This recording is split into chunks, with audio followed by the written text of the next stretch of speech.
شروع کرتے ہیں اللہ کے نام سے جو نہایت ہی مہربان اور رحم کرنے والا ہے۔ واللہ علیم۔ تو آج ہم ذکر کرنے جا رہے ہیں خواجہ غریب نواز رحمۃ اللہ علیہ کے خاندان کا۔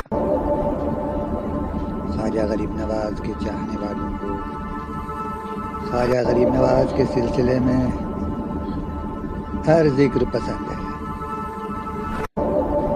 تو آئیے سنتے ہیں۔ ہمارے نبی اکرم صلی اللہ علیہ وسلم آخری نبی ہیں۔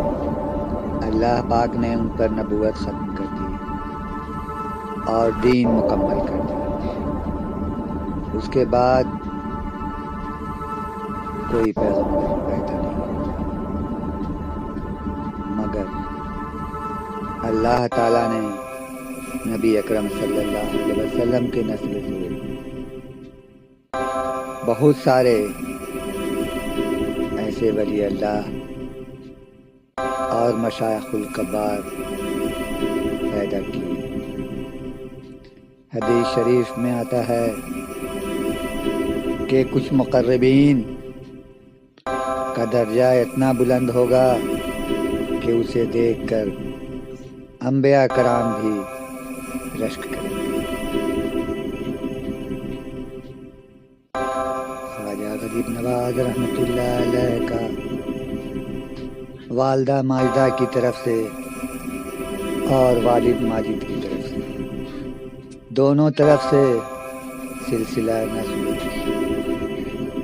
ہمارے پاک پیارے نبی حضرت محمد مصطفیٰ صلی اللہ علیہ وسلم سے جا ملتا ہے۔ آپ کی والدہ ماجدہ حضرت ام الورا مہ نور بی بی کا سلسلہ نسب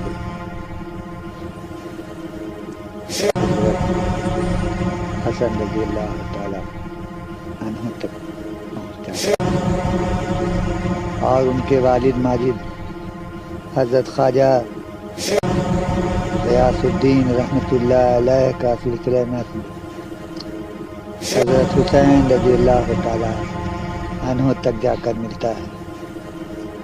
اور اسی طرح سے حسن اور حسین دونوں کا نور خواجہ غریب نواز کے اندر کیا شان ہوگی، خواجہ غریب نواز کی کیا مرتبہ ہوگا، اللہ ہی بہتر جانتا ہے۔ علی رسول بھی ہیں، نائب رسول بھی ہیں۔ آج ہندوستان میں، پاکستان میں، پورے بر صغیر میں جتنے مسلمان ہیں، اللہ اور اس کے رسول کے نام لیوا کلمہ شہادت پڑھنے والا، اس میں زیادہ تر خواجہ غریب نواز رحمۃ اللہ علیہ کا مرہون منت ہے۔ خواجہ غریب نواز نے لگ بھگ 90 لاکھ لوگوں کو مشرف اسلام کیا اور اس سے نسل بڑھتی رہی، آج تک بڑھ رہی ہے اور بڑھتی رہے گی۔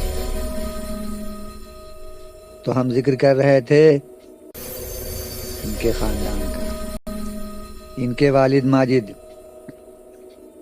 حضرت خواجہ غیاث الدین رحمۃ اللہ علیہ بلند پایا بزرگ تھے، وہ بھی ان کا زہد و تقوی اپنے وقت میں لائق تحسین اور لائق احترام تھا۔ غریب پروری خواجہ غریب نواز رحمۃ اللہ علیہ کو اپنے والد ماجد سے ملی ہے، کیونکہ ان کے والد ماجد بھی نہایت ہی غریب پرور تھے۔ ان کا دروازہ ہر ضرورت مند کے لیے کھلا رہتا تھا، ہر غریب کے لیے کھلا رہتا تھا۔ اور اللہ پاک نے انہیں بھی کشف و کرامت عطا فرمایا تھا۔ خواجہ غریب نواز رحمۃ اللہ علیہ کے والد حضرت سید خواجہ غیاث الدین حسن رحمۃ اللہ علیہ اپنے قافلے کے ساتھ سفر میں تھے۔ راستے میں چند سپاہیوں نے انہیں روک دیا اور کہا آپ اس راستے سے نہیں جا سکتے، یہ سلطان کا حکم ہے۔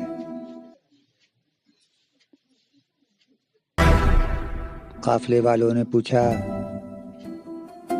کہ ہم تو ایک بے ضرر عام مسافر ہیں،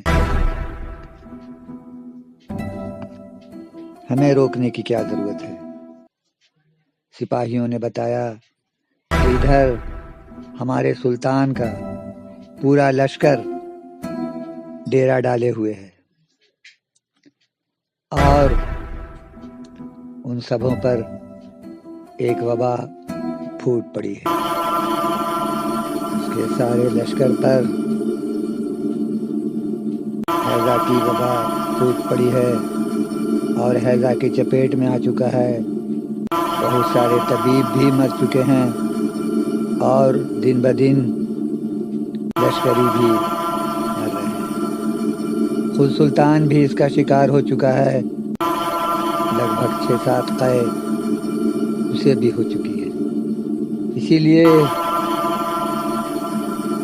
انسان دوست سلطان نے ادھر سے گزرنے والے ہر مسافر کے لیے پابندی لگا دی ہے کہ کوئی اس وبا کی چپیٹ میں نہ آ جائے۔ یہ سنتے ہی خواجہ غیاث الدین حسن رحمۃ اللہ علیہ کا دل ہمدردی سے لبریز ہو گیا۔ انہوں نے سپاہیوں سے کہا ہمارے کوئی ساتھی ادھر نہیں جائیں گے، میں جانا چاہتا ہوں، اتنے خدا ترست اور انسان دوست سلطان کی میں عیادت کے لیے جانا چاہتا ہوں۔ سپاہیوں نے پھر منع کیا مگر یہ بسط اصرار چلے گئے اور سلطان کے دربار میں حاضر ہوئے، سلام کہا۔ سلطان نے جواب دیا کسی طرح سے اشارے سے۔ سلطان کی شکل دیکھتے ہی انہیں اندازہ ہو گیا کہ یہ بہت زیادہ ہیضہ کی چپیٹ میں آ چکا ہے۔ چہرہ زرد ہو چکا تھا، جسم لاغر ہو چکا تھا، آنکھیں اندر دھنس چکی تھیں، بہت مشکل سے اس کی زبان سے الفاظ ادا ہو رہے تھے۔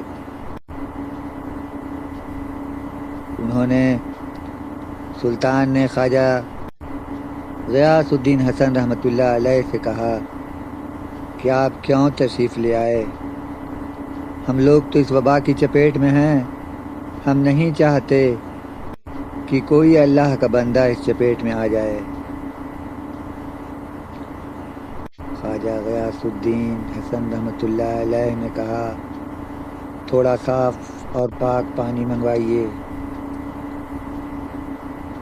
سلطان نے پانی منگوایا۔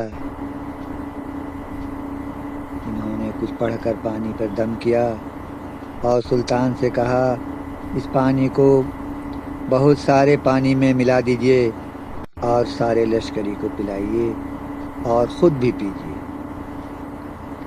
سلطان نے ایسا ہی کیا، خود سلطان نے بھی پیا اور سارے لشکریوں کو پلا دیا اور خود خواجہ غیاث الدین حسن رحمۃ اللہ علیہ سجدے میں گر پڑے۔ سجدے سے جب سر اٹھایا تو انہوں نے سلطان کی حالت بحال دیکھی اور لشکری بھی صحت مند ہو چکے تھے۔ یہ وبا